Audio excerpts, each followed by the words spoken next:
Welcome back, or welcome to the channel if you're new. We're going to answer one question today, and that is, can a firelighter outperform a solid fuel tablet in my camping stove?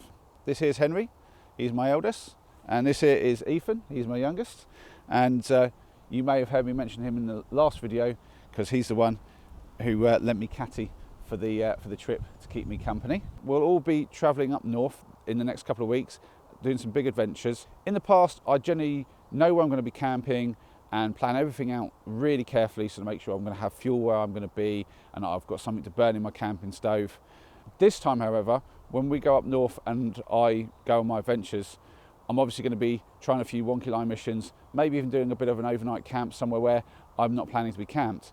And if I don't have fuel, I could be in a lot of trouble. So I want to take something with me, and I don't really want to keep paying out lots of money on these if these will do the job. Now, Ethan here's got some solid fuel tablets in his hand, and as you can see, pretty standard stuff. But over here, Henry's got firelighters. Now that might seem like an odd fuel to put in a camping stove, but these are 1/10 the cost of a tablet. Now these are from Amazon, and they come out at about 5p a piece or just over for each one of these little blocks.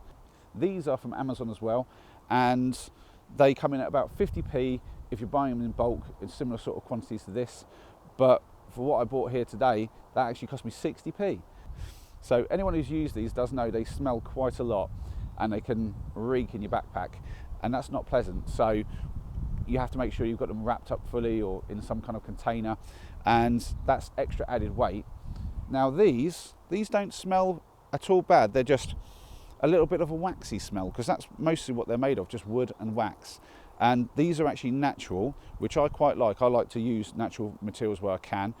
I can't see how one of these can outperform 10 of these, but that's what we're here to find out today. So let's get to it. That's pretty good. Okay, a little tip. When you want to light these and you don't really want to hold it in your hand, you get a fairly green little stick like this, and you can pinch it in between it. As long as you're actually pinching it properly, then you can essentially hold that.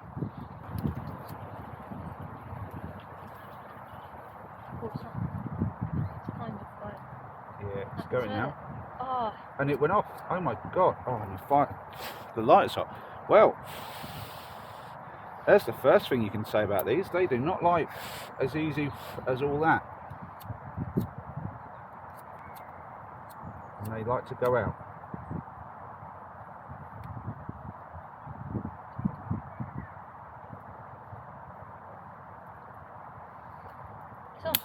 Stay there.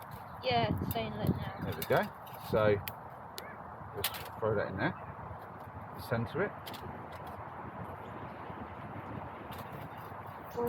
Now I might need to just reduce that height down even more. Let's put the lid on that. We'll set the timer on. Hopefully that comes across on the screen on there, but I don't know if it will. There we go. It's got a good flame. Yeah, it should be, because that's what they're designed to do. How long is it going to be on for? Well, that's what we'll find out. That is a good question. Oh, that stinks. Yeah, that's the downside of these, Ethan. These ones do have a smell to them. On the upside, it's warm. It actually makes a warm fire. Oh yeah, it's certainly a lot easier to get something going for a little bit like this. And these are quite safe because I'm not building a big fire. So as long as I make sure I clear the area. See how I cleared the area? Yeah. So yeah. As long as we've done that, we're safe.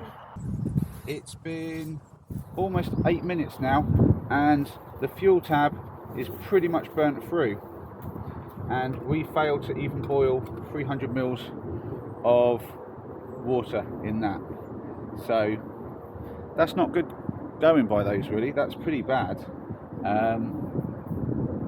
I guess potentially we could have had the fuel tabs a bit higher up. I might try it with the stove the other way round so that the fuel tab is a bit higher, and give that another shot, I guess. Oh, just then.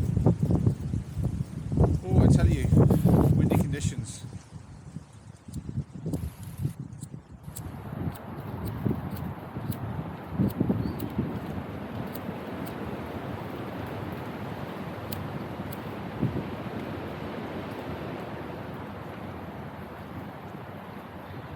Well, already I can say that these firelighters light a lot easier than a fuel tablet.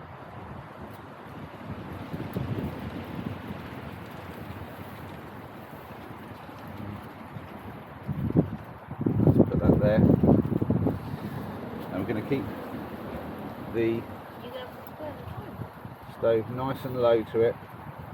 We'll get that started. We want to see how long we get out of the one firelighter and whether we can actually boil the water with it.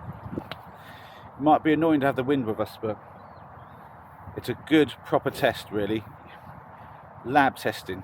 I mean, whoever uses anything in lab conditions. Well, we're coming up to about 6 minutes now, and as you can probably tell, the fuel's getting a bit low. So one of those didn't achieve it, but to be fair, I wasn't really expecting that. So what we're going to do is we're going to add another one now. Okay, so update here at about 13.5 minutes nearly, and this one is now also starting to lose its strength. It's not out yet, and the water is still not boiled, so that's taken quite a while. So I think one at a time is not the way to go with the firelighters. So we've learned something already. We've literally failed to boil the water with both fuels so far, so that's not a really great start, but we'll keep trying it with this wind and these conditions, because I've got to learn here and not when I'm out on trail and I don't have the right fuel and everything like that. Now is the time to learn. So another 300 mils in of cold water, and we have our standard fuel tablet underneath, and we're guarded from the wind as best we can. Steam train. I'm going to restart our timer there. I'm a little bit late on that, but there we go. Steam train over there. Yeah, that. Well, there is. It's got maybe a minute left before it's going to be pretty much out, and yeah, that's far from being boiled. So the next test is going to be 4 of these in one go and seeing if that will do the job. Yeah, I don't really rate the solid fuel tablets for this sort of thing. You probably need to use, I would say, at least 2 in one go, but maybe 3.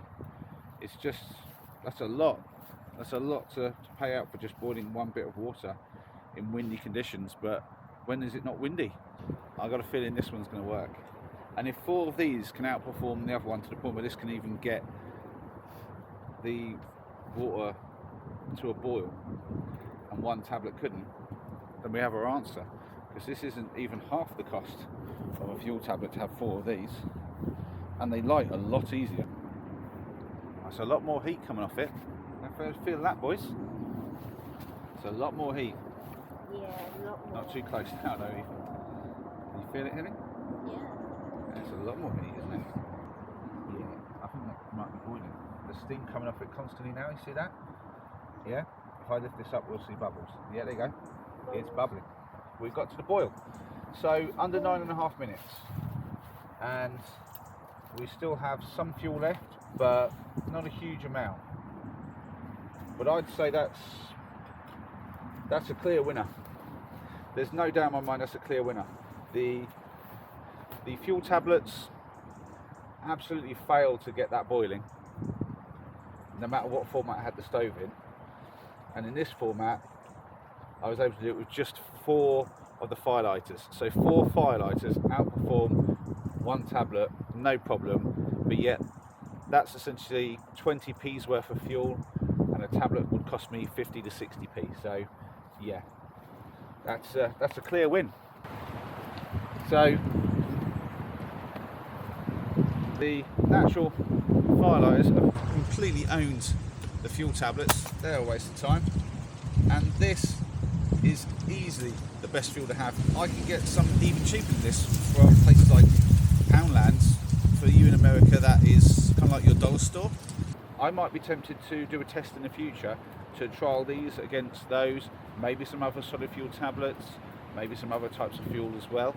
Obviously, if you found this even a little bit interesting, smash that like button. And now that I know what fuel I need to take as a backup, I'm ready for my adventures next couple of weeks in the Peak District and the Lake District, and maybe some other places up north as well. And we're hoping to find some big snow, as I call it. For the last sort of, I don't know, many years, We've not really got any what I'd call big snow here. A few inches maybe when we've been lucky on certain times, but for as long as I can remember now, we haven't had a really deep snow, and I really want the boys to experience that. So we're going to head north for the next 2 weeks and see if we can't hunt down some big snow, and I'd love you to join me on that adventure. Hopefully we'll see you there. See you soon.